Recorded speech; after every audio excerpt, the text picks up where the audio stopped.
جو لوگ کہتے ہیں نا کہ سرکار کو لکھنا نہیں آتا تھا، وہ جس تھالی میں کھاتے ہیں اسی تھالی میں چھید کرتے ہیں، وہ بے وفائی کر رہے ہیں، وہ نمک کو حرام کر رہے ہیں۔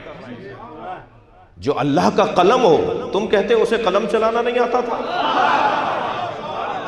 نون والقلم وما یسطرون، اللہ نے ساری کائنات کو جس کے ذریعے لکھا ہو، اسے لکھنا نہیں آتا تھا، اسے پڑھنا نہیں آتا تھا؟ جی، جس کی حدیثوں کو پڑھ کر میں اور آپ اگر دانشور اور عالم ہو جائیں تو ہم علامہ فہامہ آیت اللہ مجتہد کہلاتے ہیں، اور وہ سرکار کو پڑھنا نہیں آتا تھا، لکھنا نہیں آتا تھا۔ یہ ہم پہ کرم کیا، نبی نے قلم ہاتھ میں نہیں لیا۔ یہ پوری انسانیت پر احسان کیا، سرکار نے قلم ہاتھ میں نہیں لیا۔ سرکار قلم ہاتھ میں اس لیے نہیں لیتے تھے کہ معاذ اللہ لکھنا نہیں آتا تھا۔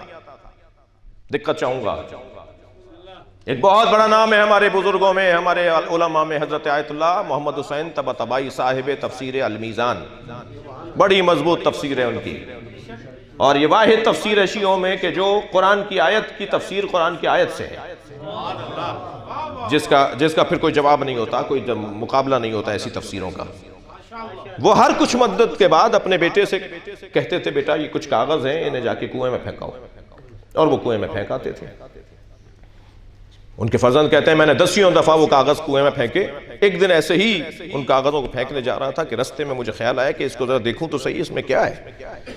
جب انہیں سیدھا کر کے کھول کے دیکھا تو اس میں بہترین نظم تھی، بہترین منقبتیں تھیں، بہترین مثال کے طور پہ غزلیں تھیں، فارسی زبان کی ادبیات کا شاہکار کلام، ہر مصرع بولتا ہوا، ہر نظم بولتی ہوئی، مرصع کلام، مکمل کلام، پختہ کلام۔ کہنے لگے کہ میں وہ واپس لے آیا۔ میں نے کہا بھائی یہ آپ نے مجھے کلام دیا تھا کہ میں اسے کنویں میں پھینک دوں، تو یہ تو بہت اچھے کلام ہیں، بڑی اچھی نظمیں ہیں۔ کہنے لگے تمہیں نہیں پتا، وہ پہلے بھی تو تم نے یہی کام کیا، وہ جو ساری نظمیں پہلے بھی تو پھینک کر آئے ہو۔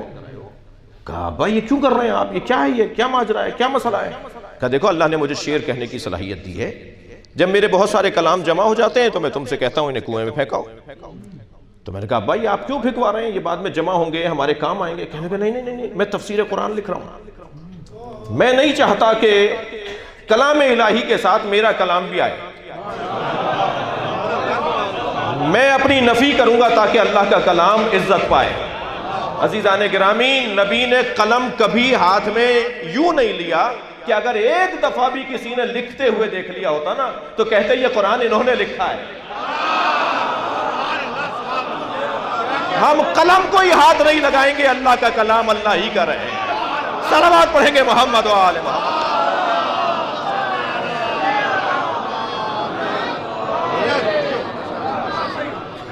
سرکار یہ وہاں سے پڑھ کر آنے والا ہو جسے اللہ نے اپنے علم کا مجسم وجود بنایا ہو۔